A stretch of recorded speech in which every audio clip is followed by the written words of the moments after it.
Very good evening and welcome back to Casual Conversations from Lockdown. It's episode number 24. Can you believe it? We do hope that you are enjoying these videos. We believe that you are. We've had some wonderful feedback. If there's anybody in particular you'd like us to chat to, then please just leave in the comments section below. Also, feel free, please, to share away. The more we get these profiles out to, the more they get to know our riders, and that's the point of them. Don't forget about our competitions, our Ken Frankson Skipping Challenge, and of course our Hobby Horse Derby. The entries have closed, but it's now all about voting. And yeah, YouTube is the place to do it. Most likes wins. That's the only likes that count. No Facebook likes count, I'm afraid. It's all about YouTube. So go along to our Kyalami Park Equestrian YouTube channel and vote on the videos that you feel should be the winners. You know, like my video. Vote there. No, but seriously, vote for me. Thank you very much to Equipage, the sponsor of this competition. And of course, Sunday night, midnight, that's when all the voting closes. Right, let's get on to our conversation from lockdown. And this evening I'm talking to, we've already spoken to the husband, it's time for the wife to divulge the dirt. Lorette Knowles Taylor, how are you? How's it, everybody? How's it, Aiden? How are you? Nice to be number 24, seeing as that's my birth date. So when it's not your birthday today, surely? No. Oh. I'm not telling you when it is, and I'm not telling you how old I am either, but it's the 24th of. Okay, all right. Oh, on a birthday note, a shout out to Rogan, because it is his birthday today. Yes, happy birthday, Rogues.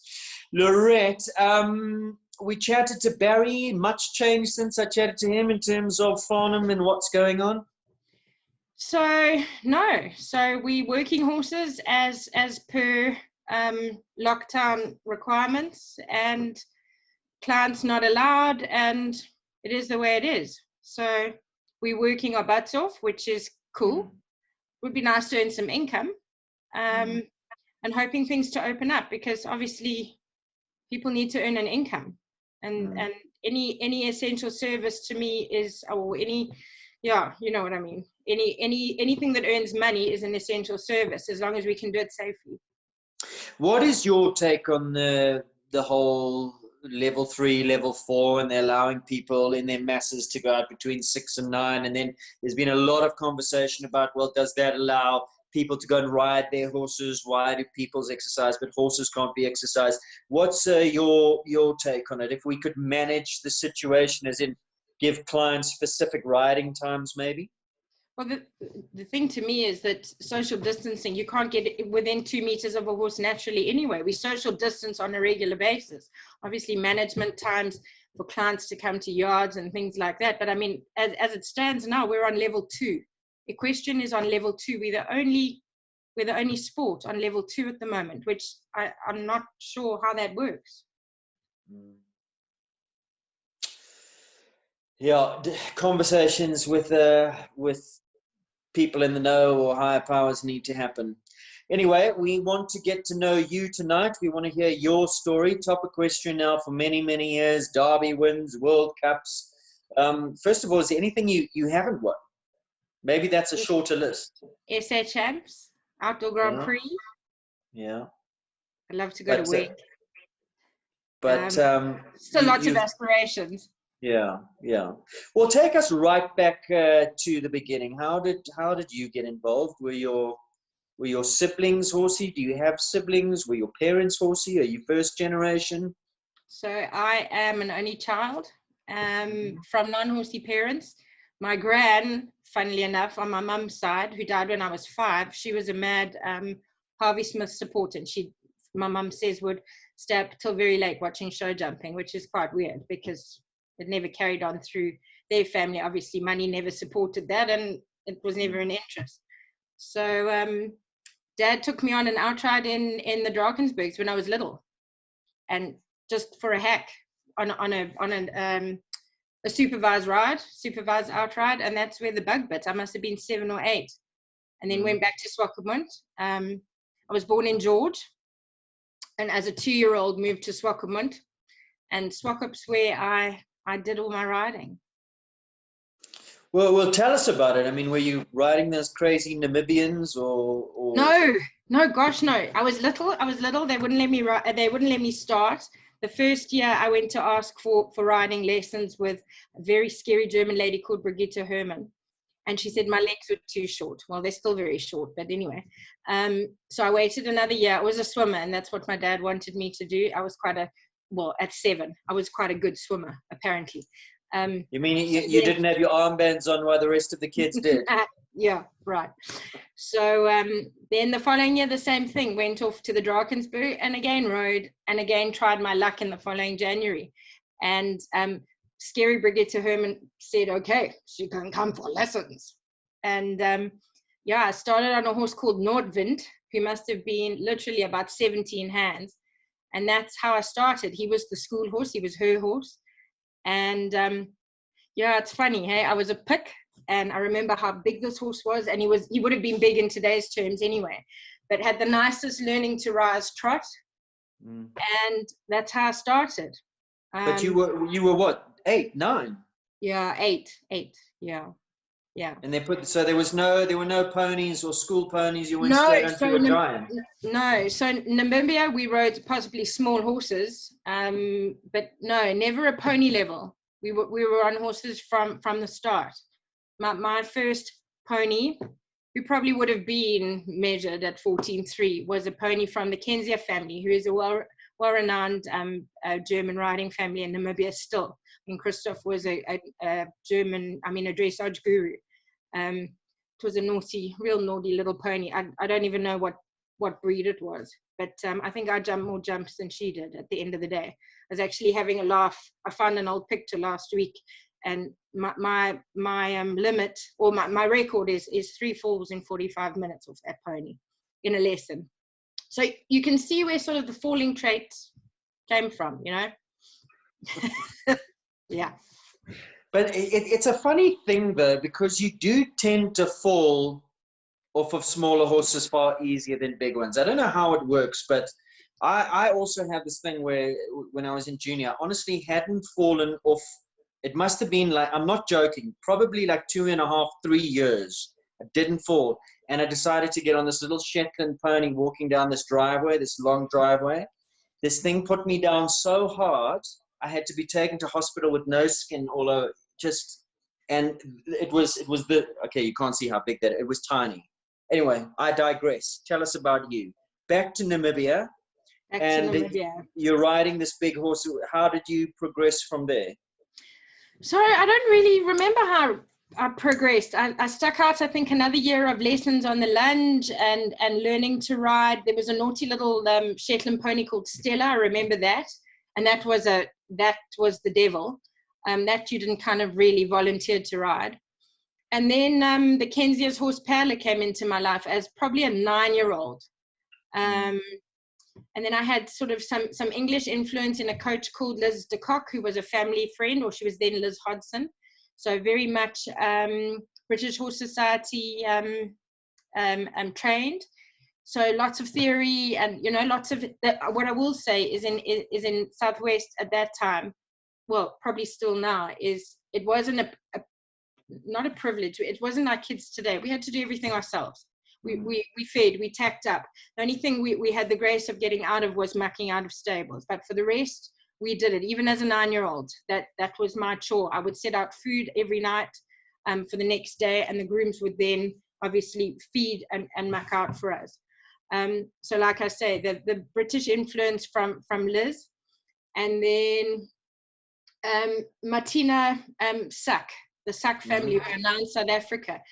Martina's dad taught me for quite a bit. Never a rider, but a fantastic course builder and a fantastic coach. Funny story, I had 2 ponies at our annual horse show. I must have been, I don't know, 11, 12 maybe. No, maybe 11. I was little. And I fell off the first pony through the finish, and it stood on me and actually cracked my femur. But cracked, okay? Anyway, as German discipline has it, and as my mother's Yorkshire discipline has it, I was getting on the next pony because I wasn't a sissy. Get on that pony and finish off. You've got to jump off to do. Anyway, long story short, 6 months later, I'm sitting on, we never had a winter school uniform. We only ever had a summer uniform. So at winter time, I used to sit on my knees to keep warm in class. And it got to the stage where it was really unbearable to sort of sit on my haunches in class. Anyway, go off to our local GP, and Dr. Bierman says, oh, Mrs. Knowles, Lorette's hairline fracture has healed so beautifully. Well, true story, not a word of a lie. So they breed them tough in Namibia. So did your mother apologize, first of all? I still hold her to it today when she tells me I'm abusing Ashley. So it's good to keep. Remember the time where I had a broken leg for 6 months? Yeah, and you forgot, and you wouldn't take me to the doctor. Yeah, I do. I use it. It's leverage. Yeah. So, Laura, did you do your whole schooling in Namibia? How long were you there for, and why the decision to come to South Africa? Okay, so I was by then horse mad. My dad is a mining engineer, and he had the opportunity. He worked at Rossing Uranium for all the time we lived there. So we were there 14 years. So when I turned 16, my dad had the option to take a voluntary retrenchment package, which afforded me private school at St. Andrews in Bedford View and a JA. And I volunteered to do boarding. They moved to Petersburg, Polokwane, Petersburg, then Petersburg, and he was had a senior position in at the mine at PP Rust, not Polokwane, sorry, Bombela, whatever, the one earlier. Okay. Yeah. Oh, gosh. Okay. This side of Polokwane, half an hour side of Polokwane. Anyway, I said to my dad, they wanted me to go to Capricorn, which was a really good Polokwane private school. And I said, I haven't come all this way after all this time to be stuck in another small dorpy because I want to show jump. So I forego home comforts, and I was a home girl. Hey, I was 16 and very close knit with my folks. They were super supportive of whatever I did. But to ride, I opted for a Bedford View boarding option. And moved to Northlands. Rogan had talked in Namibia, well, Southwest, quite a few times, and one of my good friends that I grew up with, Stephanie Rexroth, was stabling there at the time. She was studying at the then Wits and had a place, and the horses moved there. And then Greg and Rogan used to schlep me up and down between times to ride. I mean, even the Northlands boys did times of bringing me from boarding school. Gavin Meskin used to have to take his earrings out, and sign me out as if he was my brother to take me riding on a Saturday. And yeah. Was it just the weekends you were riding, or were you getting out to Northlands in the week as well? And that's obviously when they were in Carswell area. Yes, yeah, they were across the road from Carswell and the mushroom farm. It was difficult. The headmaster at the time didn't understand horses and wasn't really interested in it. I still remember, actually, I was in standard 9, so it was Form 4. And who's our Paralympian? Dressage rider? Yes. Philippa. Pippa was my equestrian captain that year. And she was a year ahead of me, obviously. And that was the first year we actually had inter-schools. So that's going back, I don't know, 92, 91 or whatever. But that said, yes, we had an equestrian team. Our principal was not interested. It was like a tennis racket. With a horse, you could surely just bring it out of a cupboard and just ride it once a week. So without having comms, it was tough first 3 months, my Form 4 year, because I had to sort of fend for myself. My folks had moved into a new house. Obviously, there weren't cell phones. I had to try and book ticky box time to get in touch with them. So they weren't in touch with what I was doing at home. So at the start, it was weekend riding. And then my dad, if anybody knows my dad, he had a chat to my headmaster. And then riding became twice a week if I was lucky, and then the weekends. And then poor Greg used to schlep me up and down. I used to try and catch a lift with the Devob family who lived in Glen Austin at the time. So Teresa was in my year, and I'd go home with them. And then Greg in the yellow Cortina station wagon used to take me home. And then I used to have a little deal with one of the house mistresses. He used to keep me supper, and it was good times. Good times. And this was so you started in Bedford View into high school, or you were? No. So I don't understand these form things. So standard 6 or 7. Yes, it was that private school was the only form thing that they ever did. So it was grade 11. So I did standard 9 and standard 10 essentially in a new school in boarding. And it was quite a conversion. And before that, you were in Swampville. In Southwest, yeah. And how much competing? And tell us about the riding setup in Southwest. Were there competitions? Do they have a big show circuit? I mean, how much exposure to the world of equestrian sport were you getting there? Or was it just riding lessons on these? No. It was really quite serious. The drawback was that it was spaces apart. It was hours to travel. My mum, who wasn't horsey, our closest show, she used to pack up my little pony in a 2-berth and travel. Our earliest show was a 3-hour show away at Omaruru. So we would travel. Gail used to come, and Judy Stegeman used to come. There were quite a few South African riders that used to join us mid-year. We had a circuit that did Omaruru Derby and Okahanya Derby. So they would sort of be central, Namibian central, sort of maybe an hour and a half away from Windhoek, and then Okahanya would maybe be 45 minutes away from Windhoek. But no, long distances. It was, I mean, traveling was wasn't an issue there. I mean, we moan when we get stuck in a traffic jam here for 30 minutes getting to Cape. Well, there, your earliest show was 3 hours away. So, yeah, quite serious. I think as a junior, I jumped to B grade level, JB, which was 120. What did it be, 120 at that time? Yeah. It would have been C grade, 120. Yeah, C grade. So adult C, junior B. Junior B. Yeah. At the time when I left that horse, that little thoroughbred, who I'd actually bought from Keith Turner up here, he was a JB, and that's who I'd brought to Rogan's to ride. Yeah, it was a wonderful time. We used to travel to school shows. My mum and I used to sleep in the back of the horse box. We used to, I get a bit choked because it's really good times. My mum was not horsey. She was scared of horses.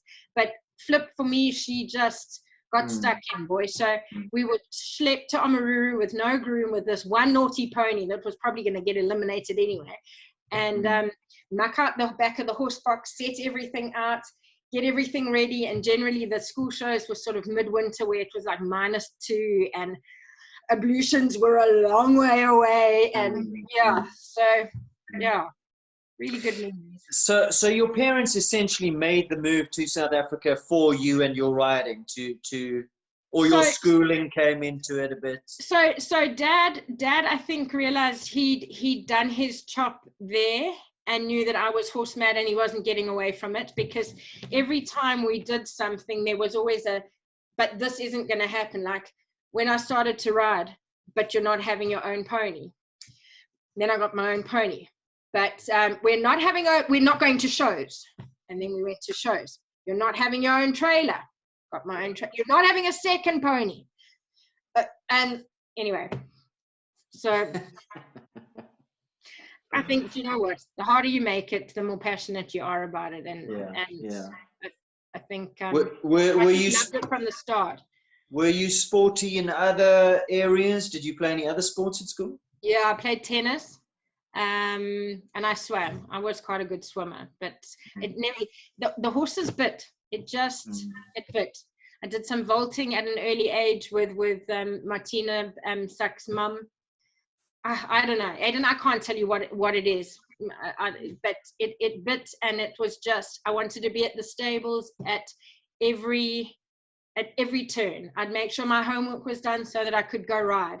I used to fill up my feed buckets out of my garage, put them on my little pink racing bike in the clips, and drive 3 or 4 kilometers on my bike to get to feed my pony. It was just It's what I loved. It wasn't a chore. I used to, if I was naughty and I'd been grounded, my mom used to get smart and try and stop me doing it. But then she worked out that actually then there was somebody that we'd have to engage to feed the pony and to get it worked, and actually it was too much hassle. So then she'd just go, well, I'm not driving you there, but you can cycle there.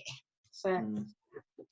And obviously, like if you're with me, like me, you had your heroes that you were watching when you're following the sport, and I wanted to be like them, and your favorite horses, and cutting out of magazines and putting them up. Who were your favorites? I'm going to laugh if you say Barry. No, it wasn't.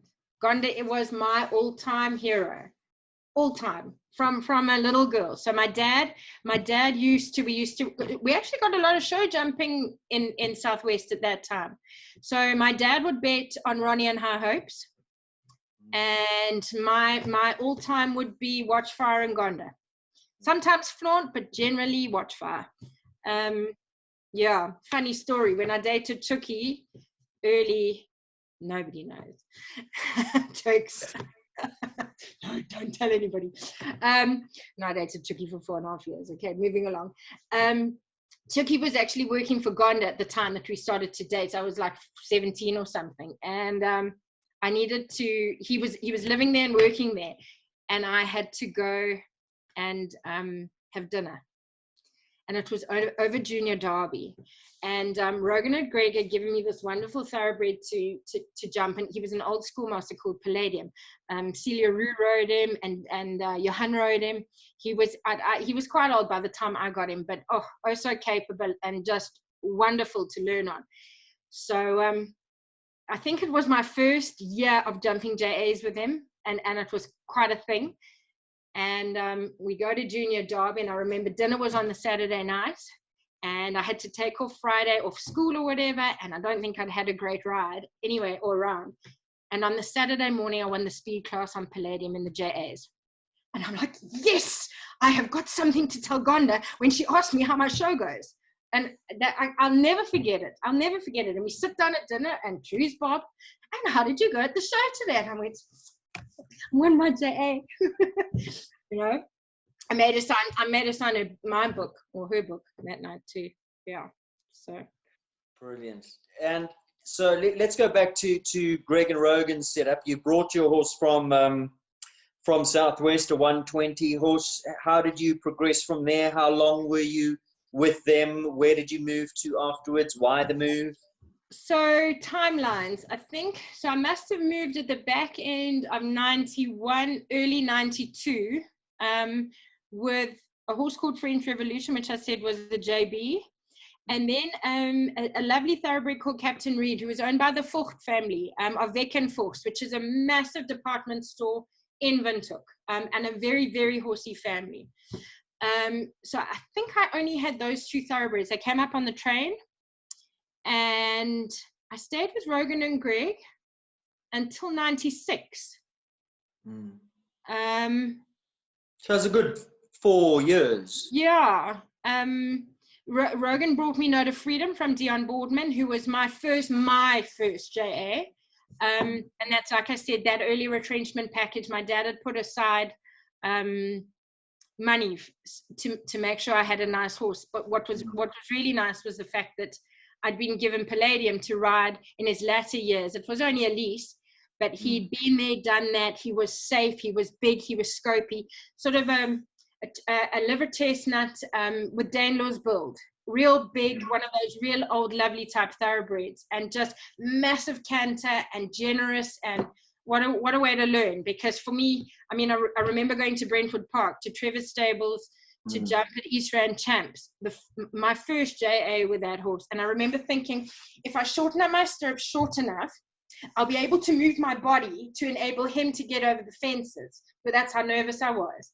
You know, just clear as day, I remember that, thinking, oh, goodness, yeah, this is very big, but maybe I can help him and myself if I make myself a little shorter to be able to help him across.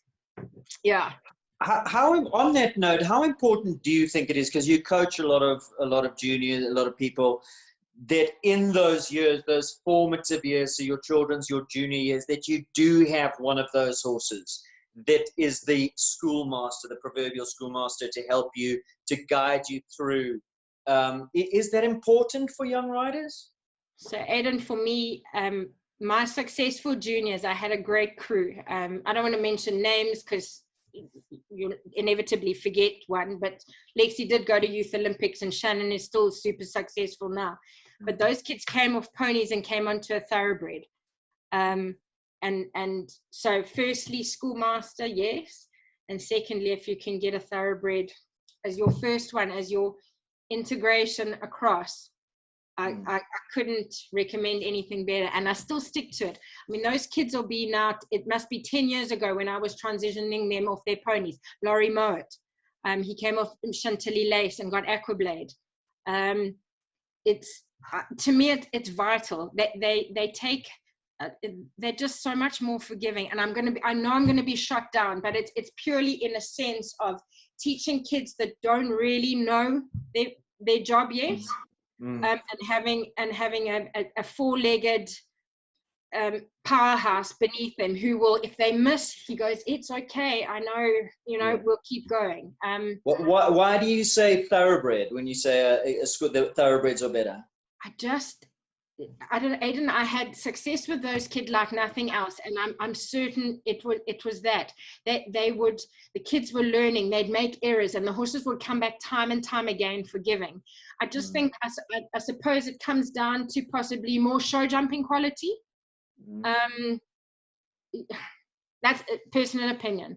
I think with a warm blood, they're bred to show jump, and it comes down to serious quality, whereas maybe our flat horses, it's secondary. They were bred to race, and possibly you find a nice one with technique and heart and whatever else. I don't know what it is, but for me, certainly as a coach and going over that 10 years ago, that was it. And I would have done it with Ashley too.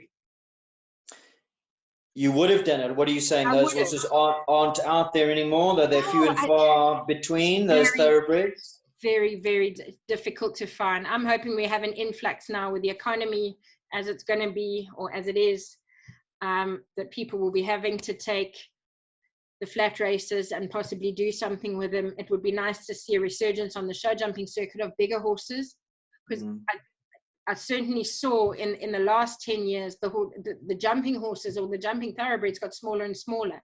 I haven't seen a Danelaw type or a Palladium type in recent years, and if you find one, you kind of like, oh, I tell you who has got one.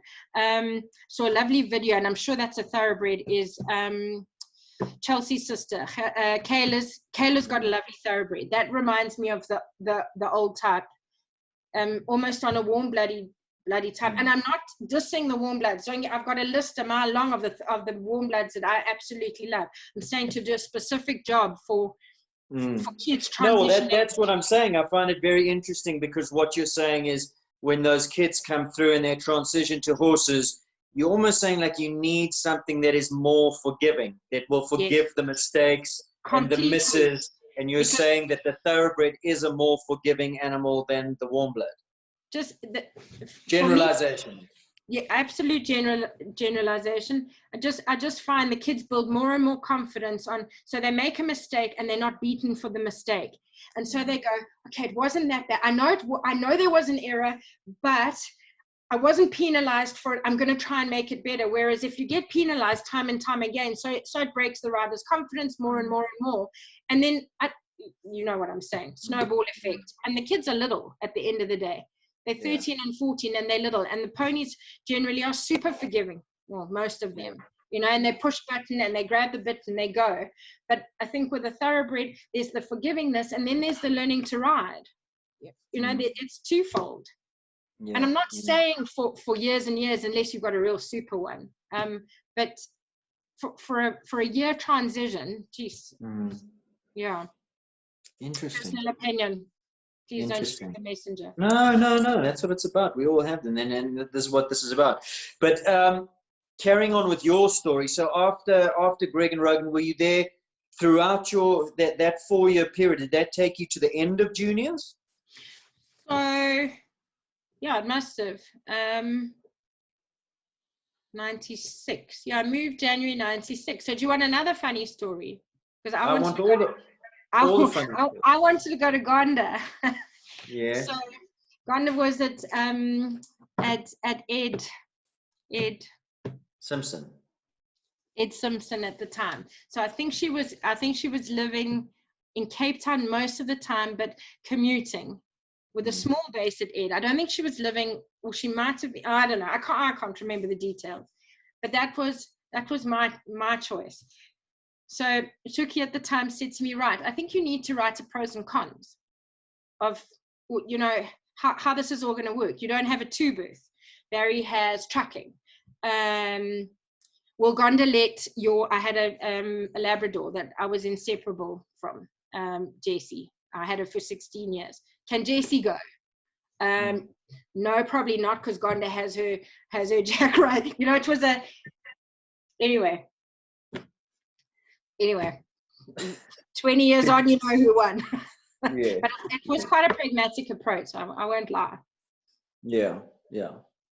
So tell me about coaches and horses that made you hit the big time. I mean, when did the big success happen? Well, was there a lot of success in juniors? No.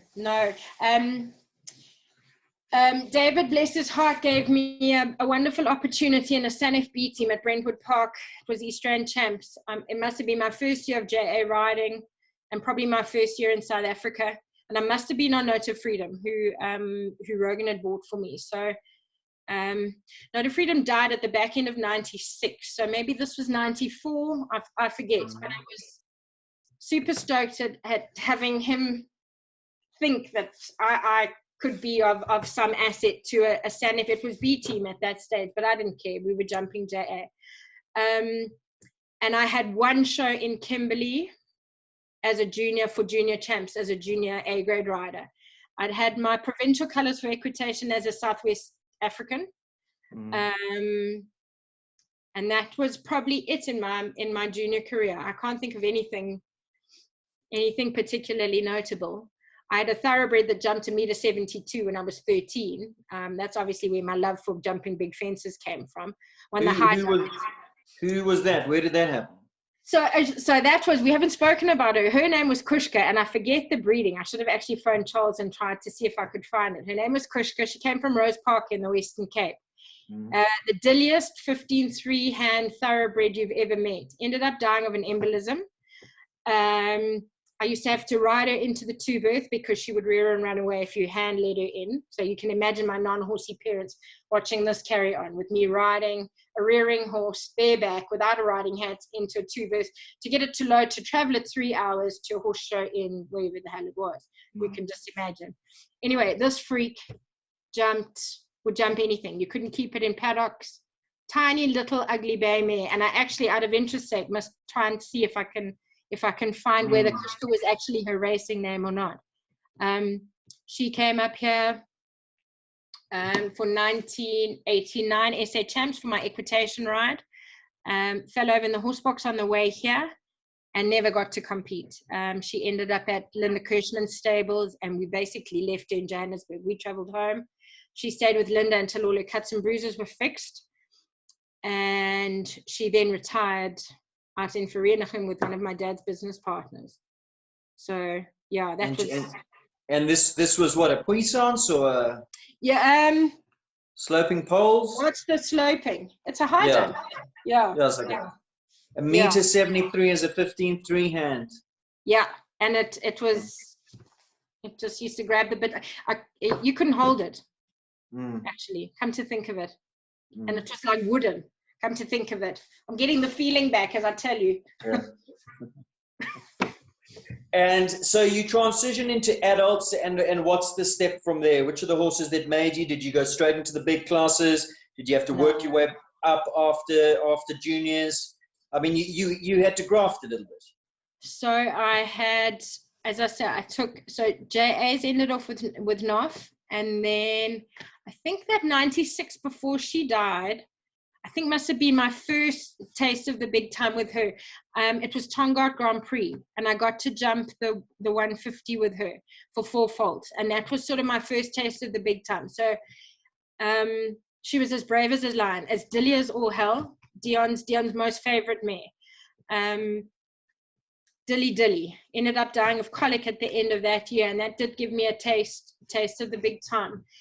I then she had a colic op at OP in the December, came through it, and then never got up, and it absolutely killed me. I left OP thinking that the mare had made it. I sat through a 2-hour op. I watched the tumor-like thing be removed. Prof came to tell me that everything was fine. She was in the recovery and I could leave. It was now 1 a.m. or whatever. And obviously the trip from OP to our home in Baloo, I walked through the door and I said, Mum, we can probably pick her up in about 3 days. Op was successful. And obviously by that time they'd phoned my mum and she'd said she just didn't get up. So of course I was devastated. That was early December, and I just said, that's it, chucked it in. And the Griffiths gave me managing director to start the new year, 1997. He was the really naughty Favreau's horse. Pretty face, naughty as all hell. And yeah, I think I got to jump at some provincial colors with him along the way. He was a speed demon of note, super careful, not scopy enough for the big stuff, but I didn't think I jumped. I may have jumped a couple of big classes with him. Trying to think, who else would there have been? I had made a list. Let me have a look at my list. When did Rhythm of the Wind come into it? Rhythm. So that must have been, Chucky had the ride of the horse and then had a fallout with the Dickinsons. And that's how that mare came to me. And you must have been at Old Farnham when she arrived. Surely, weren't you there then? She must have been C grade at the time. Yeah, I remember her with some other girl riding. Yes, with Louisa. Louisa rode in the south, and then she'd stopped riding, and then Chucky took her over, and they were sort of, I don't know, half-halfing, and then that all fell apart. And I was given the ride on the horse, and then we bought her out. She made me, Aidan. She was phenomenal. 15-3, but careful, fast, little snaffle mouth, the heart of a lion, cheeky as hell. It had knee issues. I remember the only time I ever fell off was if her knees were hurting. Mike took a massive thumb-sized chip. When I was at Deloitte, I remember she had an op, and the chip was actually removed from the back of the knee. It was the size of my thumbnail. So anytime she went off, it was when that was not right. Then we took it out, and then there was a little bit of arthritis. So there was a load of stuff to manage. But when we retired her, I pulled up the then THS, what would it have been? Gauteng, no, I don't know. Transvaal Horse Society. Transvaal. I pulled up those. Transvaal and then just the. Yeah, yeah. I pulled up the records when we retired her. She'd won over 30 national classes, which was then the true 140. 30. She was, I mean, she was amazing. And I must be honest, because when the girl was riding, I can't remember her name, Louisa, yeah. I never saw, you couldn't, like, I don't know what you saw in her. I saw the horse jumping in the lower grades, and you wouldn't have said that's going to progress into this little champion. I didn't see it. You know, some horses you see it straight away, and then a little bit loose in front, and then she would just go higher. But it was one of those cases that you and her were the perfect combination. You and her gelled. It was like the match made. I believed wholeheartedly in her, and I think she me. And we set up a good canter, and I knew when I'd started to jump the bigger stuff with her that the problem was that I would always have to be on a forward distance out of the turn.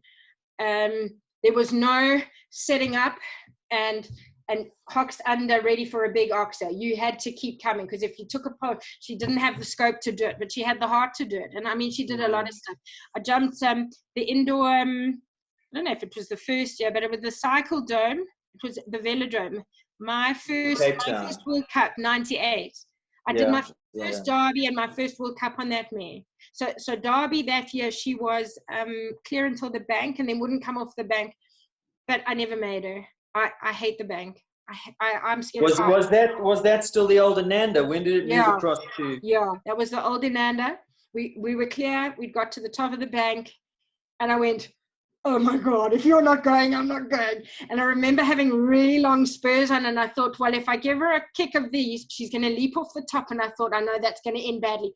So I think I'll just teach her on the top of this lip and wait until the bell goes. Okay, thanks everybody. And off I went.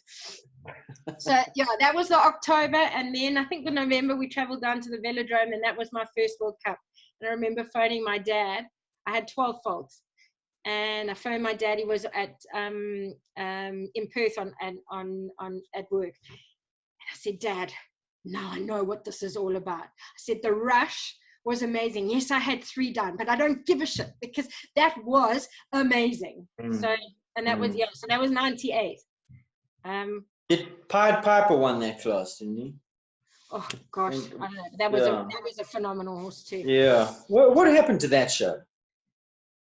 I don't know. I think we had it twice, and that was it. Well, was it the travel ban or travel restrictions that fell away? Didn't we bring I want to say thrush. I don't mean thrush.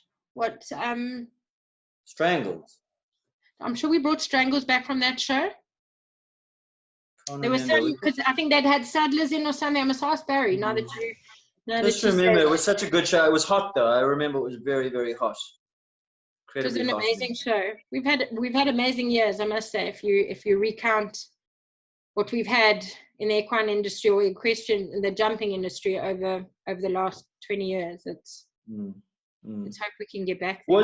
Was Rhythm of the Wind thoroughbred? Yeah, by final top. Dam side. Oh gosh. Okay, I don't know. I'm having a lockdown moment. Yeah. She was a final top. Final top. Mallorca. Yeah, Charles actually, I spoke with Charles tonight because I'd forgotten who Greta Starr's father was, and that was a bit of a problem. So he'd said Monsanto, but Mallorca. That's interesting you say that. Yeah. It was chat with him. Yeah. Yeah, yeah. And after her, who came along?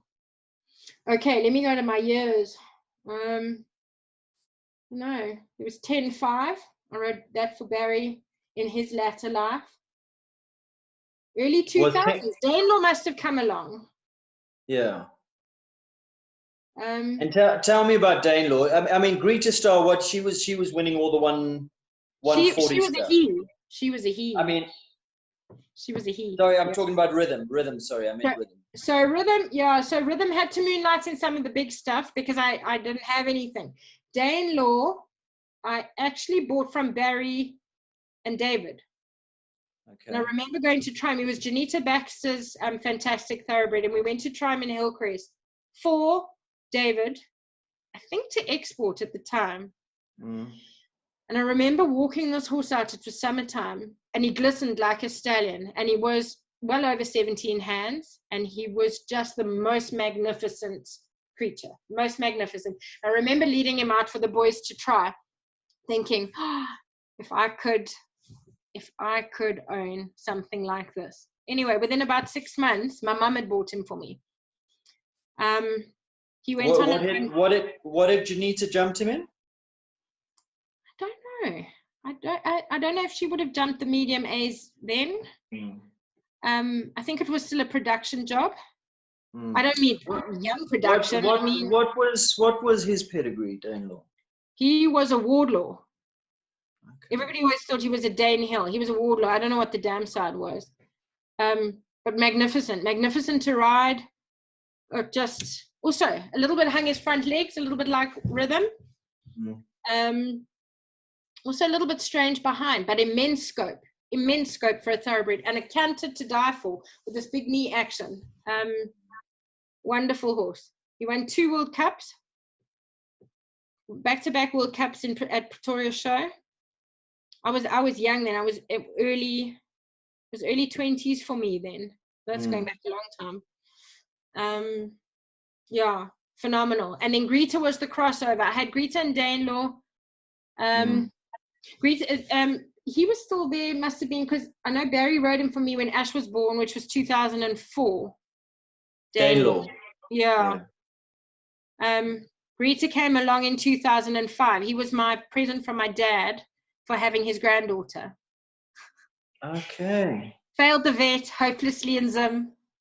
Arrived here on a truck that had obviously got waylaid at the border. He had terrible eye ulcers in his right eye and terrible scar tissue. So we got a Reinke's to pick him up with my dad, who is so chuffed with his granddaughter's present. And it's as lame as a cat, and it's got this one blue eye. We then put him out in the lunge, and we finally get him home. We put him out in our lunge ring at home here, and we can't catch him for 3 hours. Oh my goodness, that was the quirkiest, strangest one we've ever. What performance history did the horse have that your dad would want to buy him? So he had jumped the A grades with Pedro Deshabi then, who's now in New Zealand. Yeah, I had a performance record. He was older then. He must have been 12 or 13.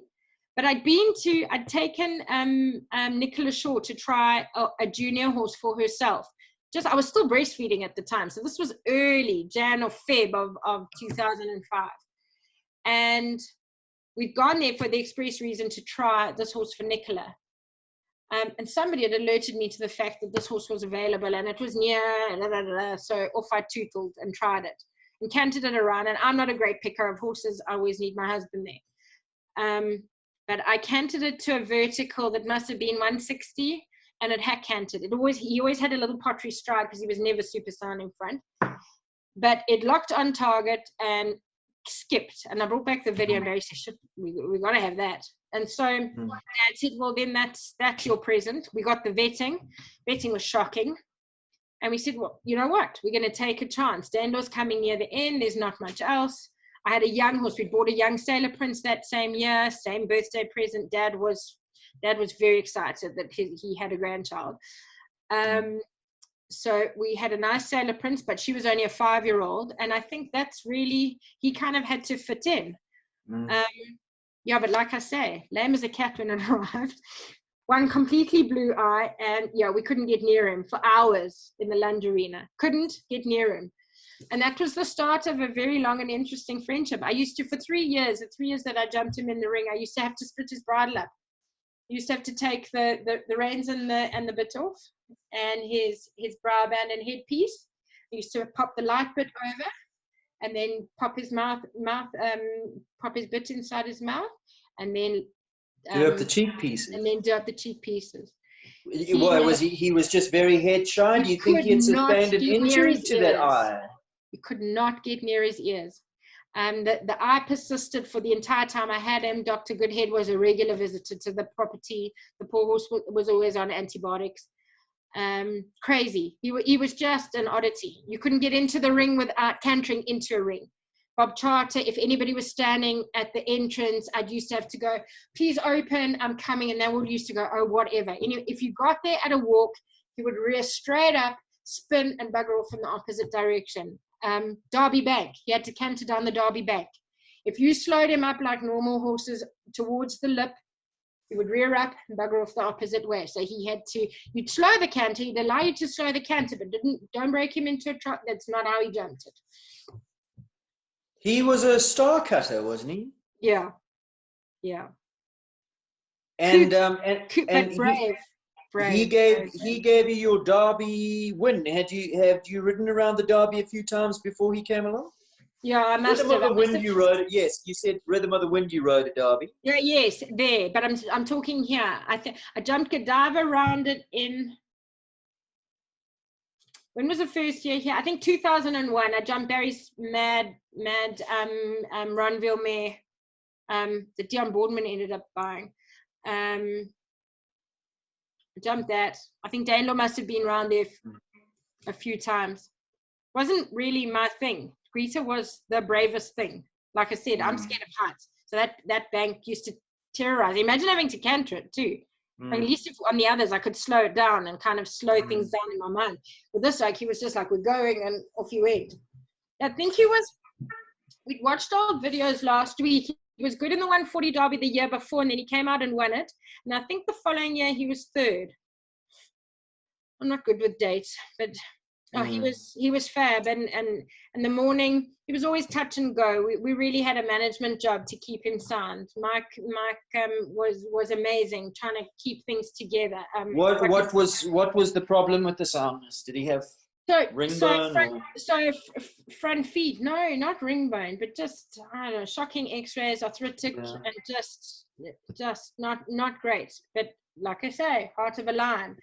I remember Barry has his methods. Every Derby morning, the horses come out. Our Derby horses come out, and they go out on their head collars. They have a little loosen up. And I looked at him and I said, "Babe, he's shorter than he normally is." So you could never say he was lame. You couldn't chuck him out. But I knew him. I said, "Babe, no." He says, "Will you put your big girl panties on and get on with it?" Like, okay, we'll do this. I was number 10 to go, and I jumped to clear, and there were a lot of horses to still come after that. And I hid in the North Arena where they keep all the jump equipment. It wasn't like, I think they then warmed up on the other side, so not this side. Yes, yeah.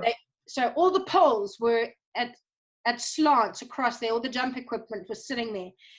And I came out and I thought, oh my goodness, if there's somebody else that jumps, has a clear, I cannot replicate what I've just done. There is no ways in hell. And I sat and I think I sobbed for another 14 horses. 14 times 3 is a very long time to go. Anyway, he was the only clear that year, and he was amazing. He was fabulous. Were there any other star cutters that did anything? I had one out of a star cutter mare. It was a fabulous little horse, but also cheeky. Worst legs and feet you've ever seen in your life. But yeah, cheeky as hell and brave as hell and could jump. Charlie has often said to me she knows of them, but I mean, we're going back. We had to send him to horse heaven as a 22-year-old about 3-4 years ago. So he would be 26 or 27 now. So star cutter would be at least. Yeah, mine was out of it. Mine was out of a star cutter dam. But just wondering about that blood. So you, in between the thoroughbreds, the only warm blood up until later was 10-5 that you just played around on. Other than that, it had been thoroughbreds. Yeah, it had been. 10-5 was in between. 10-5 was at the old farm, and that's when Rhythm was there. Yeah, there was nothing else. That was still early days. The year that I bought, or that Dad bought Greta for me, we bought a horse overseas, a very expensive horse, a Caratino, that was stationed there for me to jump there, that I did some work in Spain. But yeah, it's funny. I just had Ash, and I got back on Rhythm, and I got back on Danelaw, and I had a crashing fall off Rhythm actually at the President's Cup in the grass arena. We were going to win the 140 championship, and she turned to the last line. It was 2 fences from home in the jump off, and she stood on herself, and she slotted me in the panel at great speed. And it kind of, so that was, Ash was born late December. This would have been early March.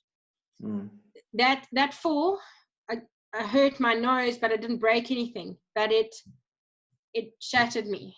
And I remember going to the following World Cup, which was in a short space of time on Danelaw, and walking into the in gate at KEP, only in the 130s, and sitting outside and sobbing. The tears were rolling down my face, and my heart was in my mouth.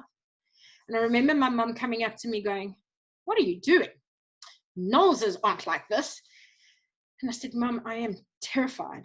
And it had taken away, I don't know if it was having the baby or having the baby and having the fall, but I felt fear like I've never, ever felt before. I jumped a clear round. I came out and I cried and I cried and I cried, and I probably walked around the whole of KEP for the next 40 minutes sobbing. I don't think I did the jump off.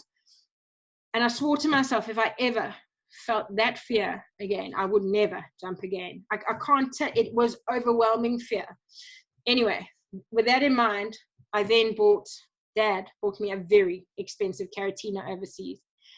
He was 17 hands, and my request to the dealer over there, we had a Dutch dealer, was if I point him at a house, he takes off. Bad choice, because I could never ride one side of him. Who was that? A horse called Caesar 30. Barry jumped him, actually, I think in the derby that I won. He jumped him. We then sent him back overseas for sale. Yeah. Don't buy horses when you're pregnant or just shortly after giving birth, because had you ever been scared before that fall? Never. That's what I'm saying. I didn't know. For me to jump fences and big fences is the most thrilling adrenaline rush ever. You couldn't get me to jump out of a plane because I'm scared of heights, but jumping big fences is an absolute rush. And that day standing at the inn gate was fear personified. And so what it did was teach me that I will never ride like that. If that's how I turn out now in later life, well, then I'll just coach. But it has given me an empathy for the kids that I teach, because I now know what it can feel like to be that terrified. So either you give it up or you try and learn to manage it. It was a real good coaching tool. At the time, were you just overcome with fear, or was your mind going back to President's Cup and that fall? Overcome with fear and anxiety like I cannot explain, that the tears were flowing. And on my safe horse, because Danelaw wasn't a stopper, he just pointed, he went. Yeah, bizarre. I must say. It's strange you bring this up, because I've just had an interview and I asked the same question. When you have kids as a woman, does that affect your sense of self-preservation? Do you change? Do you now start thinking not as an individual, just as Lorette, but Lorette and Ashley? Oh, if something happens to me, what about my child? Does that come into play? Even maybe instinctively, that you just had your child? I suppose it must have, but it was a real. For me, you've obviously seen me ride over a number of years, and for me, I'm always going. There's very little doubt. I put explicit and express confidence and my heart in theirs, and I'm going, and that's probably why I fly off so much, because I've seen it and I'm going, and generally I'm on ones that are going with me by the mishap. And that day, that mare was going for me, but she'd literally pulled a chunk from her big studs in the grass, and she was lame and sore and physically couldn't do it for me. So yeah, fear, I don't know, fear of falling, yes, because or the worry of your heart horse not having your back, or having a child, or for sure it plays a role. So how did you get over it? Because your dad brought the Caratina that you couldn't ride. So do you just go back in there, do it, and the more you do, the better you get, the confidence comes back? He was bomb-proof. He was bomb-proof. I just couldn't keep cantering him around the course. He was as long as the Titanic. And a kind soul. I actually won a 130 class at Hickstead with him. But it wasn't my ride.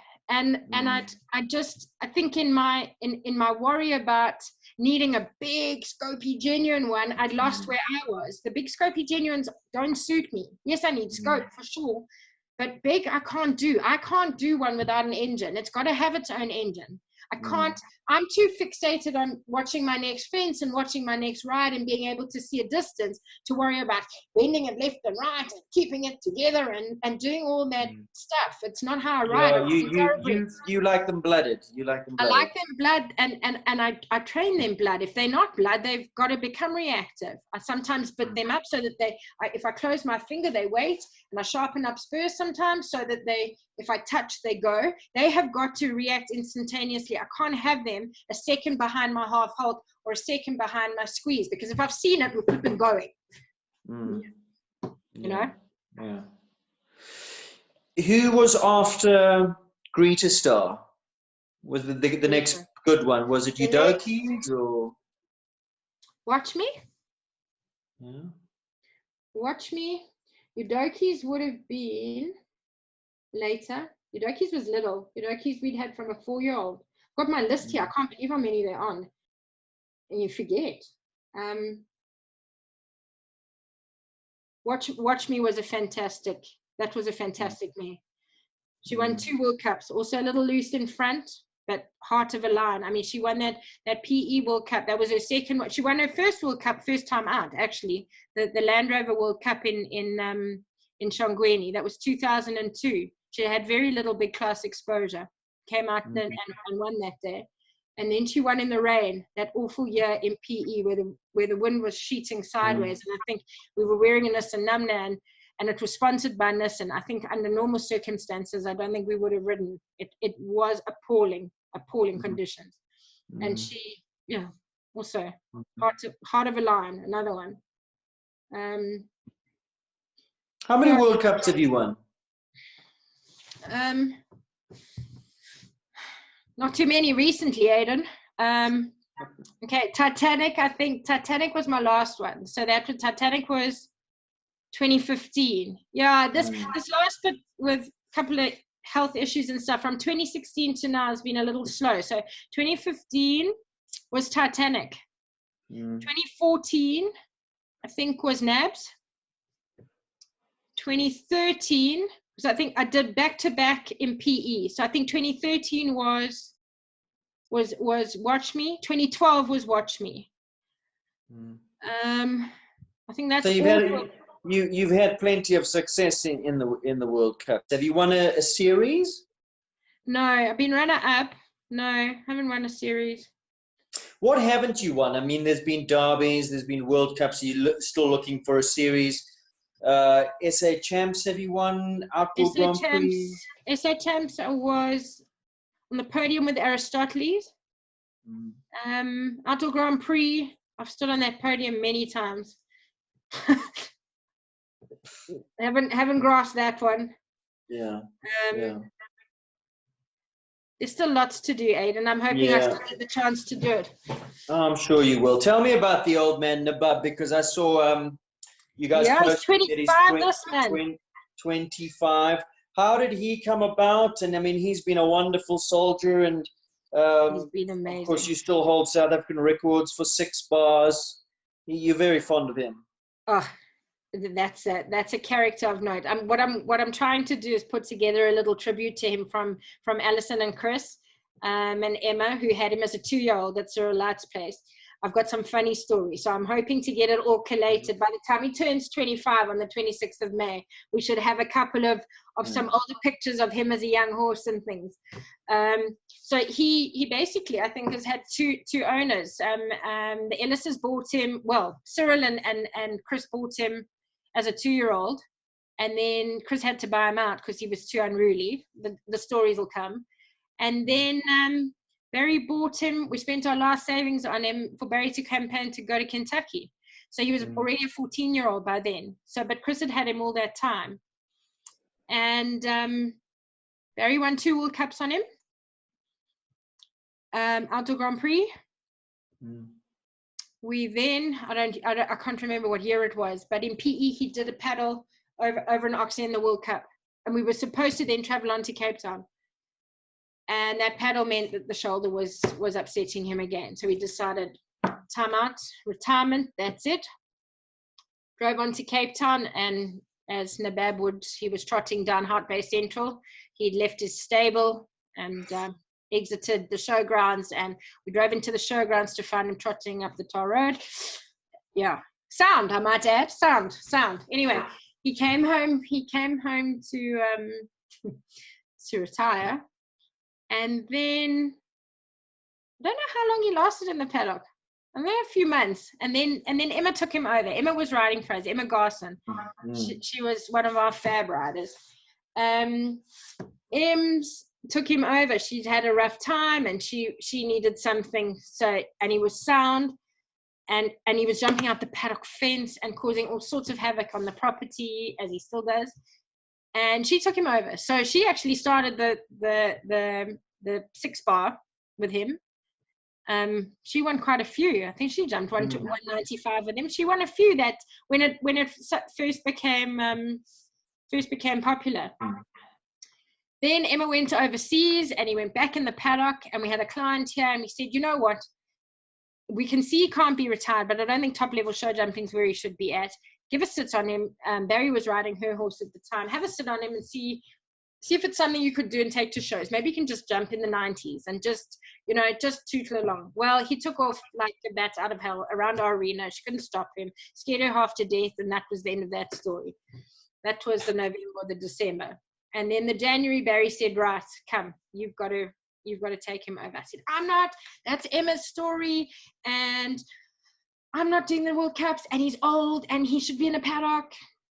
And I guess the rest history, because he was runner-up in the Outdoor Grand Prix. He won me a diamond at the Revel show. He won a World Cup.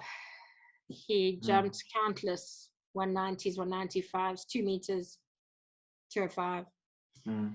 How old was he when you took him over? 19. So he was 19 when he jumped that 203. Aiden, he's still sound out in the paddock at 25. I often think to possibly pull him out because I do desperately need him. And you say he was a real character. Get up to mischief, naughty horse, or just so not naughty, just willful. If he wanted to go somewhere, he'd go. There was no stopping him. And he used to have this affinity with a horse. It didn't matter whether in the early days whether it was a gelding or a mare. It didn't matter. But he'd have a stable partner, and then got to the stage where when Barry was competing, and we'd have to travel the horse, like literally walk whoever the companion was down to the arena. Otherwise, we couldn't get him out of the stable. He wouldn't walk to the competition ring because his mate wasn't coming. So then we'd have to hand lead. I mean, in those days when Barry was jumping him, it was Vincent. He was inseparable with Vincent. So we used to have to walk him the big class so that he could see Vincent. Anyway, so then I thought we got clever. Well, I thought it was clever. And we got him a little sheep, a little lamb, because we thought, well, that's small enough to travel to a show and take to the ring, and we might bypass a whole lot of problems. Oh, well, he murdered it on night 1. He threw it up against the wall out of his stable. So, sorry, any horse and animal lovers listening to that, please maybe edit that out. Yeah. But, yeah, we found Lambie. Yeah, Lambie didn't make it. Oh, poor Lambie. Poor Lambie, yeah. He wanted his Vincent. Anyway, yeah, so he has a girlfriend now, and he's very happy. He's very fickle too, because it changes between Chico, the mini donkey, and Asha's 21-year-old pony, Moulin Rouge. But either one of them is in the paddock at any given time. Yeah. And Lorette, tell me about the string that you've currently got, because I mean you've got a list of horses there, and it's I think we can't go through every one. We'll be here all night. But I mean, suffice to say, you've been at the top, in the top levels, on one horse or another for a long time. How long has it been? 20 years, must be more.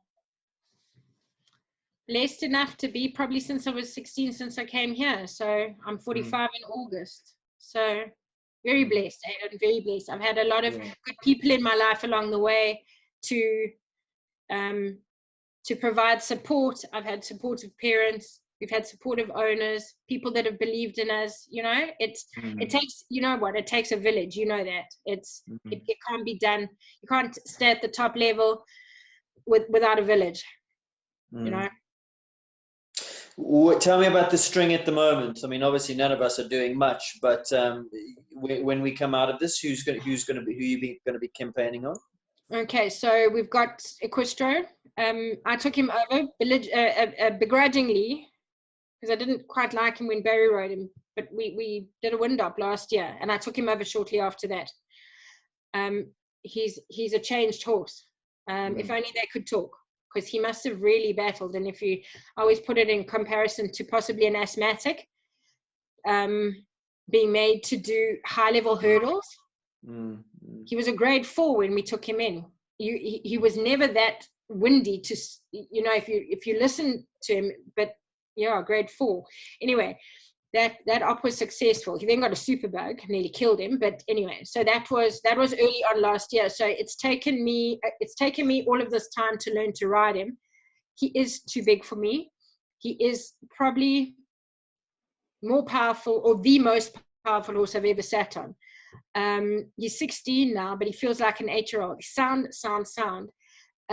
If I can master staying on him, and I don't even say that in jest, I'm being dead serious, because I seem to fly. There is just, he can do a double kick that just seems to eject me. So if I can get that right, I've probably got a World Cup winner, and I could be in for a shot in the Derby, because he's fearless. He has scope immeasurable. He's as strong as an ox. He really is a man's ride, but I don't have anything else at that level yet. So I wish he'd been around when I was producing Sampras and Cento, because I needed a front runner to jump those in the 140s, because he's solid. There's no jump too big for him, and he's as brave as they come. So that's the 150 horse. He's that old school Belgian power, isn't he? What's his Sure. pedigree? I know he's Belgian. He's a Curly. What's it? Curly Hero. Yeah, and that's by Balabé. Power like you've never. And he's quality, Aidan. He's quality. I think the breathing issue must have been there for a long time. And I think it made him an ugly horse, because he's a lot more handleable in the stable, in the paddock. You can work with him as a horse. I was very scared. So you got a little bit of a dilemma, because when the way to kind of diffuse that power a little bit is to get a little bit more forward to the fences, because you get a little bit strong, then they push too hard, and that's when it flicks you off. Yeah. But if you go too forward to the fences, how do you get a strong horse like that back? Yeah. So you're in a bit of a catch-22 with him. Yeah, it's I'm still mastering it. I'm not sure I'm ever going to master it. I think, with Nabab, I was always out of control too. The year he was runner-up in the Outdoor Grand Prix, I did a 1 and a 2, and that was a planned 1 and a 2, because I knew I'd be out of control. So I thought, rather than try and get him back, I would just kick and go for the 1, and I got out of it. But it's not. He was great for the big ring. This Equestra, I need him to be good in the small ring. I need him to be quick, and training at home is very precise and very regimented, for want of a better word. But when I go into the ring, like I said to you earlier, all I want to bother doing is getting up my rhythm and watching for my distance at the next fence. I don't want to be bending him left and right and keeping him on the bridle and all the rest of it. I like him, or let him go with his nose poked out, because that's just, then I can breathe. Otherwise I'm by fence 3, I'm out of puff, because I physically can't hold on to him. And then you get shot out the saddle. So anyway, so that's the 150. The 135, Kanisha. She should be ready for the 140s. She had an injury at the back end of last year and was on rest. She's now sound and well. That's a lovely mare, really lovely. And then I've got a homebred who is, actually, we didn't discuss Osina, but I don't know if you remember my really flashy VDL mare called Osina. She was by Odamus out of a Jeu de Pomme mare. So this is the daughter by Eudokus. And homebred and difficult, very difficult. You ask, you don't tell. But scope and brave and ability and rideability, like nothing else. But she's very behind the curve. She had a colic up and she had a foal at 3. I've got a full joy baby out of her.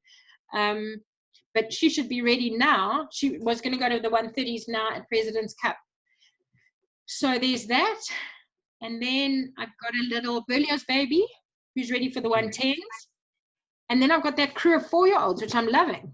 I've got one of Michelle's Tulanos and then 3 of ours. And I must say, it's given me immense joy. Every day there's an improvement. It's hard with our sport to find, I'm very much goal driven, but because I'm a girl, I need to see that I've done right. Obviously having a husband who is a perfectionist, it's hard sometimes to get a thumbs up from him. I know he adores me and I know he supports me and promotes me, but he's always finding what I can do better, which I get, but sometimes I just need a thumbs up. And riding with the 4-year-olds has given me that, because I can see from day to day the little bits of tweaking and improvements that I'm getting, that I've done, and I can feel, if that makes any sense.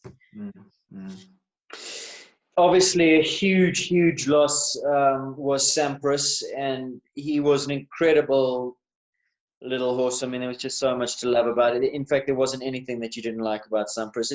I mean, he was one of my absolute favorites. I just used to love the expression, not only his style and his technique and his will to win, but the expression on his face all the time. He just looked like he loved the game and loved what he did. And I mean, how hard did that hit you? Yeah. Yeah, it's been 6 months. No, very, very hard. He soulmate is what I'd like to say. My alter ego, he was as feisty as I am. He went in the ring every time to do his best. He battled with old scarring from mud fever, which was a leftover from Germany, and that's obviously why he came to South Africa. I don't think we would ever really seen him. He was, to me, off the charts. Little horse, he was 16 hands, but when he went into the ring, he was 19 hands. He had a rubber snaffle mouth. I used to ride him in a little flexible mullen. Just fantastic, nice to ride, careful. I've never ridden something so careful, yet brave and athletic. I can't say enough about him. It's a loss to show jumping, and it's a loss to breeding. It really he was that perfect combination of sensitivity but bravery as well. Just he had in the modern sport horse. He had everything, and step. Aiden, I've never sat on anything that you would think, because he was little, you would think, oh, this distance or that distance. Leaving out one, even in a first round class, was I sometimes battled, because he'd get a little bit heady, and I'd think, whoa, and I'm not getting there. Then I'd think, shit, I've just left 2 out. You know, that kind of, it was a loss. It was. Well, he was like a little. I often thought of him when you've been playing a couple when that squash ball heats up and it just becomes so. He just pings. He just pings like a little squash ball. Yeah. And he wanted to. There was every ounce of his being wanted to. He was. Yeah, he had the same. Off of him, was he a nice person? Off of him? Oh, he was wonderful. He was a naughty little shit to handle. If it was breeding season, but in the stable, he was gentle and loved to be kissed and hugged and held. And no, he was my everything. That's the most. I don't think I've had a relationship with a horse as a person, if you want to call that horse personality a person, ever. He understood me. He got my bad days. I know this all sounds real girly and airy-fairy and crap, but he just, if I was sad, he knew it. If I was happy, he knew it. And whatever he did, he tried to make me the happiest person. And I'm almost certain that he probably should have gone the first day. He had inguinal hernia. Obviously some of the small intestine fell into his testicle, and that had to be removed. That was op number 1. He probably, if I think about it, he probably should have gone then. But I'm almost certainly hung on for me, because he hung on for 4 weeks. I visited him every day. He then got an infection, and he fought, and he fought, and he fought. And even the day that he went in and didn't come out, he fought. Just, Aiden, too sad. But you know what, when it's your time, it's your time. What he taught me was taking things slow when you've got a quality one, because it did take things slow. Ian was always so supportive of his production, and he was always erring on the side of caution because he was so careful, and that was so nice, because I did feel pressure. He was always the talking horse. He was, I think, probably, I know he didn't get to do what a Don Camargo or the greats have done, but I do believe he is one of what could have been the greatest horses. Possibly not as a Derby horse, well, definitely not as a Derby horse, but as a World Cup horse in time, yes. Yeah, heart sore. But How old was he when he went? 11. He was 12 now on the 7th of April. So he was just hitting his strap. So he was just. Yeah, things happen for a reason, and I don't know what it was, but maybe it's to teach South Africa what quality stallions are, because I know we have a lot, but he for sure, just his temperament and his ability, and he was a character. Oh, he was a character. Yeah. His progeny, what are they like? How old would they be now? So I only know the two from last year. We were supposed to go and do Kyalami tryouts on the Tuesday before lockdown. So we never ended up getting there. So Kath and Sean have got the gelding from last year, which is lovely. Very, very elegant. And then Ronnie has the filly, who to me rides like him. If you doused her in dark paint, you'd probably have a similar Sampras. A little bit short-necked, not as elegant as the gelding. Those are the only two that I've had experience to sit on and ride. So please goodness he breeds better than he is, because then you're going to have some champions. Will there be quite a few coming through? I mean, they must have tapped semen off of him. Yes, I hope so. I'm not sure how much they took. I think there are 3 on this year's auction. I don't know how much Jan has in reserves, or Grant has in reserves. Yeah. Nice, eh? And then your coaching, you love the coaching. I do. So I'm not one for up downers. So I'm sure Barry must have alluded to how Farnham riding school versus Farnham high performance runs. It is what we identified 12 or 15 years ago was a lack of pony club. And I was getting juniors that had very little to no knowledge of basics, putting on a bridle, saddling up, just your basic pony club stuff that we all learned, or we all did, when we grew up. So with that in mind, that's how Tam started. So she has the competitive pony riders, and then she has the riding school. So the riding school, hopefully in time identifies some keen moms and dads who want to be in it for the long haul. And then those coaches then she's got a system of like a champion system that then moves them up to her. She then in turn moves them up to us. And then I get, hopefully, educated riders. I don't mean hopefully, I mean, they're at a level. Normally only take them when they've jumped 110, ready for 120. I like to hone stuff. I like the high level. I'm not one for you want to just mold and shape and polish slightly, and it's more of a management thing than people know the job, but sometimes you need to just put on the final touches. That's what gives me, and youngsters, and that's what gives me the great. But even with adults, I have it nice if I help. Barry goes away and I help them. Yeah, I enjoy it. I took a back seat now in 2020 because I wanted to take on my riding a little bit more seriously.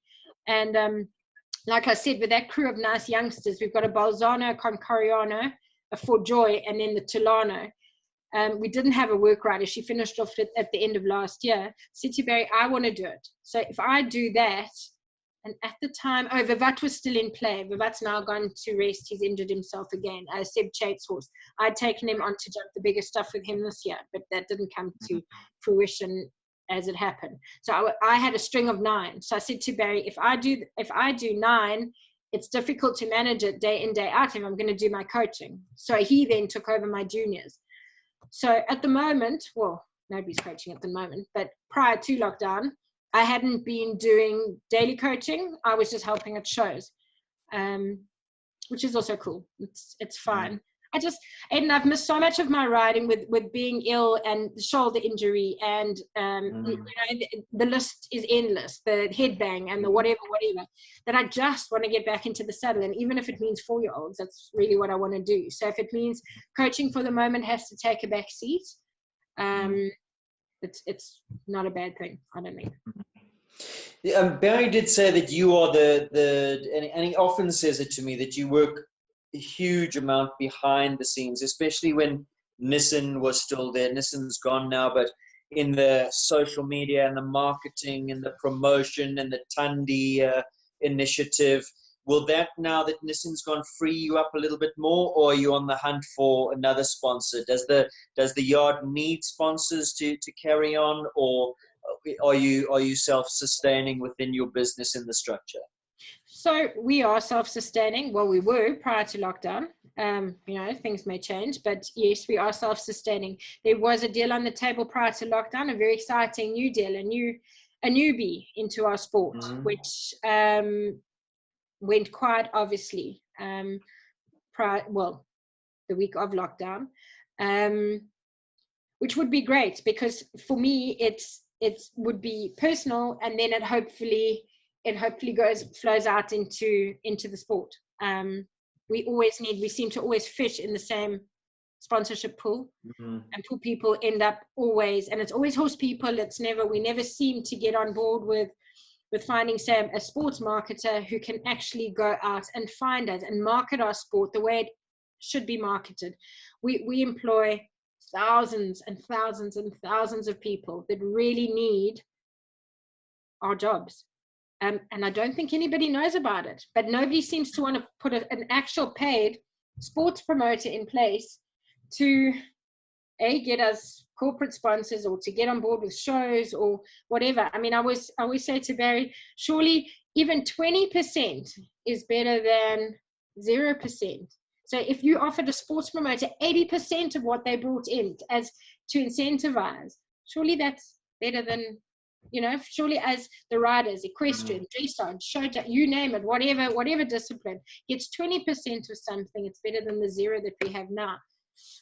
But I guess times are changing, and what will remain, we'll see what is remaining once, I suppose, August. I mean, I can't see us getting to do anything till August. So I don't know how many jobs within our sector will have been lost. I don't see people being able to sustain this without their coaching income, their trucking income, there are many facets to certainly our livery business. It's not just our livery and our coaching, it's our dealing business. Had a horse deal on the table that fell flat.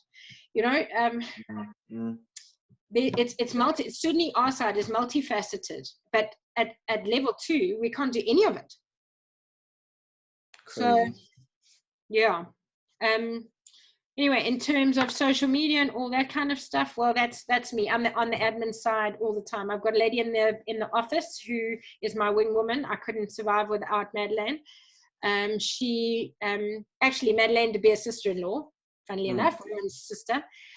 She's been with us now for 2 years, and she is amazing. From in the yard to out of the yard to Barry's PA to my accounts, she is just there.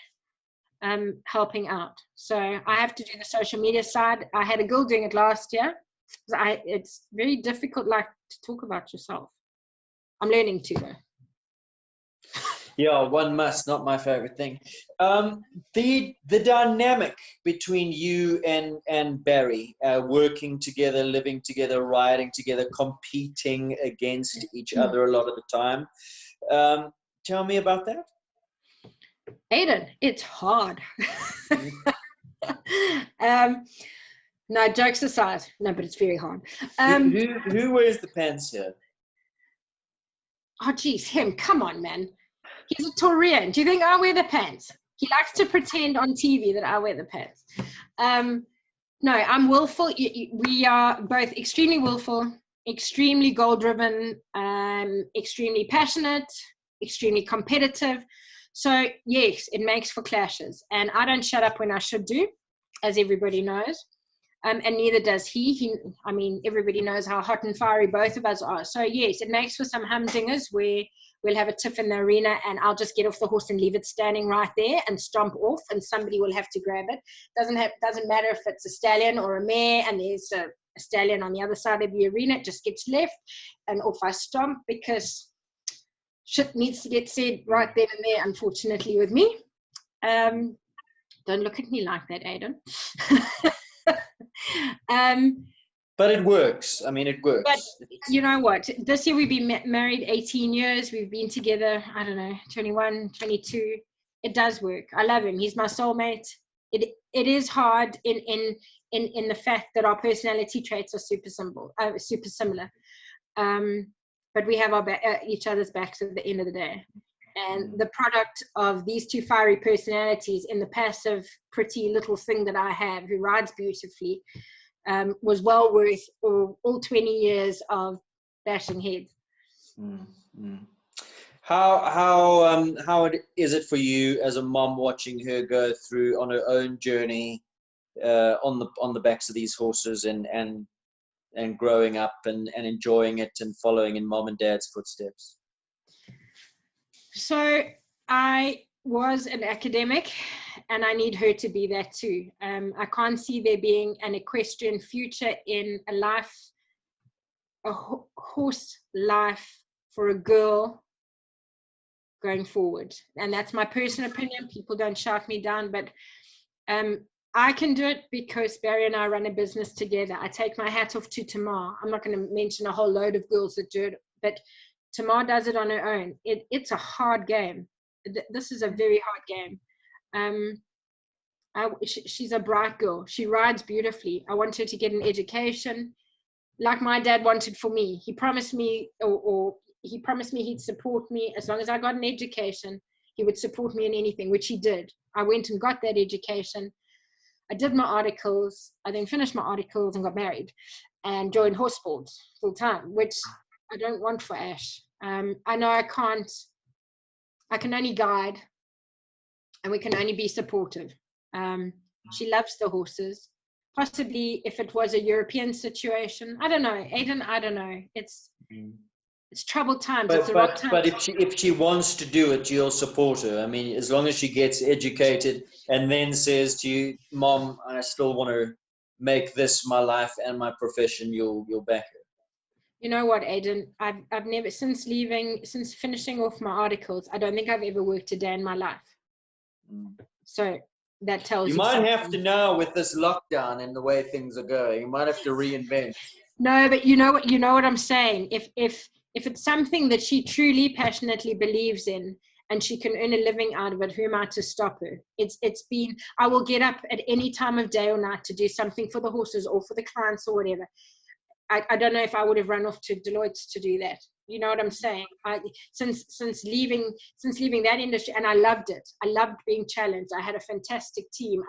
I definitely could have gone that route.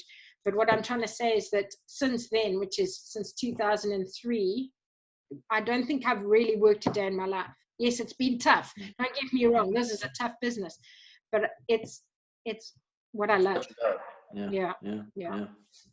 Now, in Barry's interview, he alluded to the fact that he's probably coming to the end of his competition career. I'm not saying now, but a couple more years.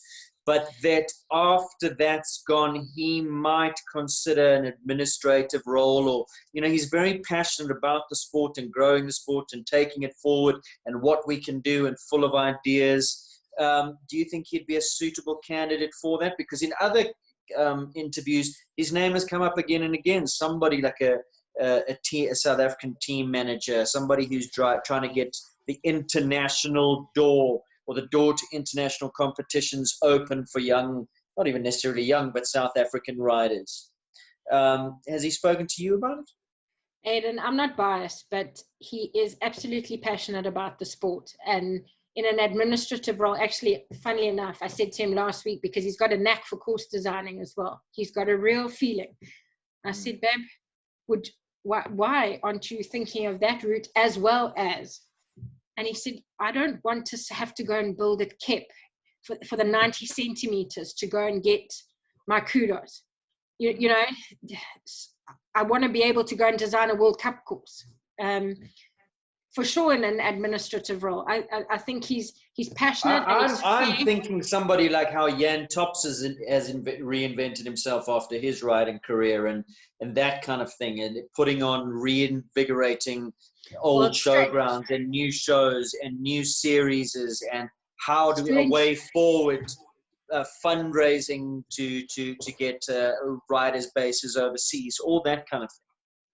Strange you say that, because his biggest passion is to run shows.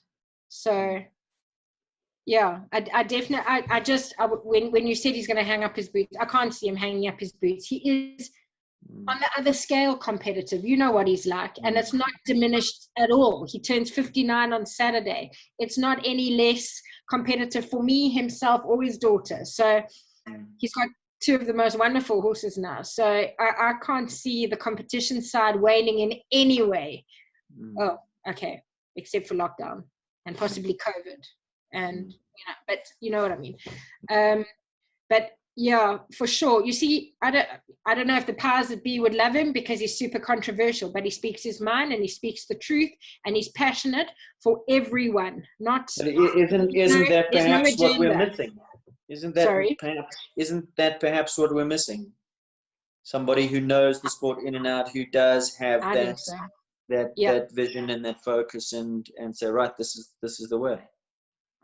Anyway, all I'm saying is I just wondered where his head is at after his interview. No, you're 100% right. But top of the list though is a show organization or organizing. His passion is to take show jumping to the people, like we used to have it at our old Pretoria showgrounds, Rand Show, Royal Show, where we had crowds and people that loved the horses. But these days times have changed, so they don't come to us. We're going to have to take it to them, and that's his thing, to revive the passion. I think that we all feel, certainly as a family, passion for our horses and our show jumping, to show it to people of South Africa that don't know what it's about.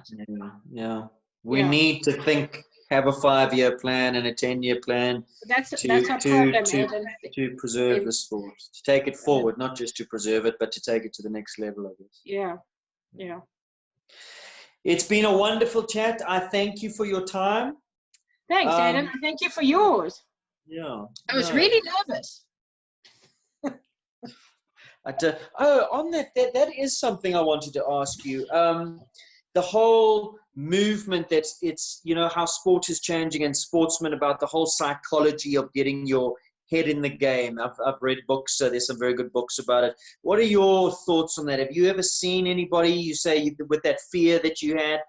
Did you, not psychologists, but sports psychologists, I think they're called, just to help you channel and fear? Is that something that can benefit riders? Because more and more people are talking about it. Absolutely. The sport's evolved, and you can see it. It's just, when we grew up and we rode as juniors, imagine talking about seeing a psychologist or a sports psychologist. A, we probably didn't know, and B, it would certainly have been taboo. Now, the final few percent of a sports person is getting into their brain. What makes them tick? How do they calm down before a class or a game or a whatever?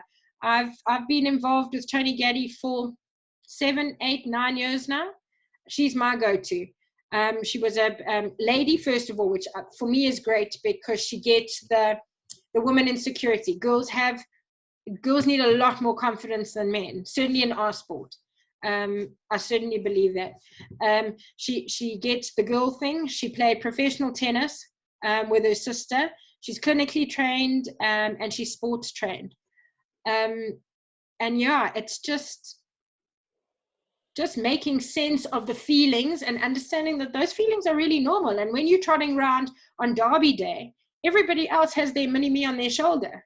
It's not just me that's trotting around going, oh, gosh, I don't know if I can get down that bank because that bank's really scary and I have a fear of heights. Everybody else is going, oh, maybe it's the road crossing or maybe it's this. Everybody else, every other 23 competitors on Derby Day has some sort of doubt and insecurity about how they're gonna ride. So why are you any different? So take it in, take it on board, acknowledge it, and then go Move away now. Great me is arriving. And that's how she always explained it to me. And that's how I try and teach the kids. It's very much about getting into people's heads. And if you tell people about nerves and anxiety, I find in my coaching, that's where probably the fear thing came in all those years ago. If you tell kids, it's okay to be scared, but you need to tell me that you're scared so that I, as your coach and your confidant, can manage your round today or your lesson tomorrow, or your parents, when they shut you out because you've had a pole down, you can go, well, the kid was absolutely beside herself with nerves this morning, you know? I think it's vitally important. But you need your person. So Tony, for me, is my person. But, you know, people aren't for everybody. Barry adores her too. That's Ashasino. I took Lexi when we went to Yog. That's something we haven't spoken about. That's probably one of my coach's moments, taking Lex to the Youth Olympics in 2014. On that note, we had a session, because that killed me. I was full of self-doubt, taking that kid there to be faced up with coaches from around the world. I never thought I was good enough. Here, my kid was whittled down to the final one of the long list of 12 or whatever, and she got to take me, or I got to take her, or however it works. But the anxiety and the preparation in my business to make sure everything ran while I was away, and just the spotlight on me as a coach was overwhelmingly scary. I can't tell you. But once you come out the other side and then you look back and you go, well, what was scary? Was I good enough?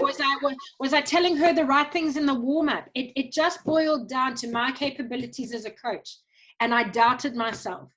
Listen, I've grown a lot since then, but that for me was, I enjoyed the journey. It terrified me, but there was a massive growth out of it. But I suppose that the lesson is, you be who you be, and this is who you are, and every day is a new day and a new growth and a new learning curve. And Did you mention Spain earlier on? Did any overseas campaigns or time spent riding overseas for you? Yeah, so we did the Tri-Nations. That was fab. I traveled 3 times to New Zealand, 06, 07, 08. That was wonderful. And then Spain was in between there. There's not a date on there, but that was, and there is a date. I think that was 05, because Ash was little. That was wonderful. And I did Hickstead. On the big horse and I won a class. I've even actually got a real Hickstead day sheet. When you say you did Hickstead, you jumped at Hickstead, you're talking about you jumped the derby? In the back ring. I jumped at Hickstead, but in the back ring. In the 130s on that Caratino horse. And then we actually went to Jan Tops's Valkenswaard. That is about the sum total of my exposure. I haven't done as much as Barry. It was early on after Ash was born, and we traveled quite a bit. That Sunshine Tour was amazing. If we could get riders to go and do that on lease horses, it's the most amazing growth experience and learning ability ever, if you've got the means to afford it and nice horses to ride. You're on a showground for 6 weeks, 3 days doing the young horses and 3 days doing the big horses. It was phenomenal. I did 3 weeks. It's a 5 week, sorry. I did 3 weeks, had to then travel home to join the team to go to the Tri-Nations, and then Barry took that horse that I was riding and did the final 2 weeks. Amazing experiences. Yeah, I must say, this lockdown times taught me to be very thankful of the traveling we've done. We've done seen a lot of wonderful places, learned a lot. We've been to a lot of lovely shows. Whether we'll all get to do this again, who knows? But certainly horses take you around the world. I mean, I think we've got to be positive. We will. It's just, when will we? It's when, just you meet nice people that are lifelong friends, and there's so much to be thankful for. We have a wonderful sport. I'm not the voice of doom and gloom. Understand, my outlook is very much, my coping mechanism is to live in the now, and at the this point in time, I know we don't have horse shows, and I'm very goals driven. So for me not to have a horse show and to be able to work the horses towards something is something I really had to get my head around 5 weeks ago. And I've learned now that my coping mechanism is just to do day to day. And that's why I say, whether we'll ever do it again, it's my way of coping. I know we will. I just don't want to think when, because I don't think we're going to do it this year. And then that makes me feel really depressed, if that makes any sense. Yeah, absolutely. But at the end of the day, we love it. And what's come out most of from you is you love the horse. And that's what makes you happy. And that is what gets you up every day to get out to the yard, just to be around these animals that you love. I will say that this lockdown's taught me to be a kid again, which, you know what, in your professional sporting sphere, you often lose that because, like I say, you're goals driven and you're working towards the next young horse show or the next big show. These 5 weeks, we've backed off. We've done hill work, and, you know, we've got the 2 properties. There's the working property, I don't know if you know it, and then we've got the 7 acres next door, which has the Derby arena. So we've learned to be kids again, and actually this is where we all started, you know, having fun on our ponies. We've been able to take the sporting athlete hectic side out of it and just go, yo, this is actually lekker. Hone, fatten them up a little bit, check their feed, check the feet, stuff that honing and fine-tuning that. It's rediscovering why you love it and why you got involved in the first. Yes, but then still fine-tuning the professional four-legged athlete. You know, we finally got the farrier back, and you can check this and do, you know, just a whole range, different facets that you not overlook, but you don't get chance to really spend time doing mid-season or mid-coating or whatever. Yeah. You're so busy with other things in life, and just life just happens, and we've now been taught to just slow down a little. It's been wonderful chatting to you. Thank you, Aidan. Thanks. Lekker chat. We will see you hopefully sooner rather than later. Hopefully soon. I see we've got a coaches meeting tomorrow night, and I know we've filled in a load of information for Sasquatch yesterday. Whether that'll get us anywhere, because level 2 seems a long time away, unfortunately. So to all those show jumping riders and dressage riders that aren't with their horses, hang in there, fuss bait. Thanks for the chat, Law. We'll chat soon. Cheers, Aidan. Thanks. Bye. Bye.